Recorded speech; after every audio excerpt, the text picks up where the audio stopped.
ফারুকী হুজুরের কথাগুলো তিতা হলেও সত্য, শুনেন।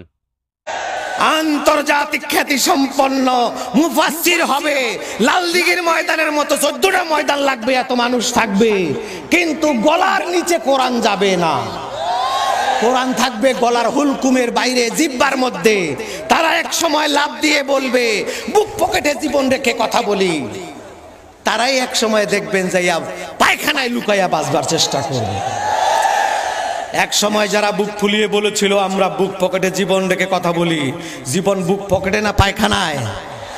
আবু জেহেলের কাদিয়ানির অফিসে, সেখানে জীবন রেখে এখন কথা বলে। এখন কোথায় গেল বড় বড় কথা? তারা আন্তর্জাতিক খ্যাতি সম্পন্ন মুফাসসিরে কোরআন হবে তারা, কিন্তু কোরআন তাদের ভিতরে ঢুকবে না। হুজুর বলেন শুধু তাই নয়, কালামুহুম কা কালামিল আম্বিয়া, তাদের কথা হবে নবীদের কথার মতো। সূরাতুহুম কা সূরাতিল মালায়েকা, তাদের সূরত হবে ফেরেশতার মতো।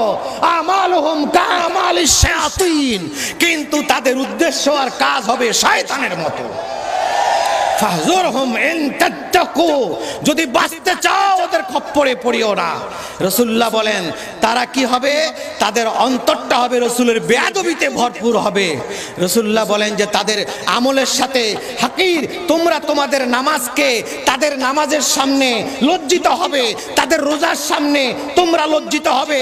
সাহাবীদেরকে হুজুর বলেছেন যে এই যুলখুয়াইসারের বাচ্চাদের নামাজের সামনে তোমরা নামাজি লজ্জিত হবে, তাদের কোরআন তেলাওয়াতের সামনে তোমরা লজ্জিত হবে, তাদের রোজার সামনে লজ্জিত হবে, তাদের আমলের সামনে তোমাদের আমল লজ্জিত হবে। তারা ঘন ঘন দাড়ির মধ্যে তেল দিয়ে সত্যি আস্তাগফিরুল্লাহ আস্তাগফিরুল্লাহ আস্তাগফিরুল্লাহ, ডান দিকে তাকাবে আস্তাগফিরুল্লাহ, বাম দিকে তাকাবে লা হাওলা ওয়ালা কুওয়াতা ইল্লা বিল্লাহ, পিছন দিকে তাকাবে লা ইলাহা ইল্লাল্লাহ, খালি আল্লাহর জিকির করবে।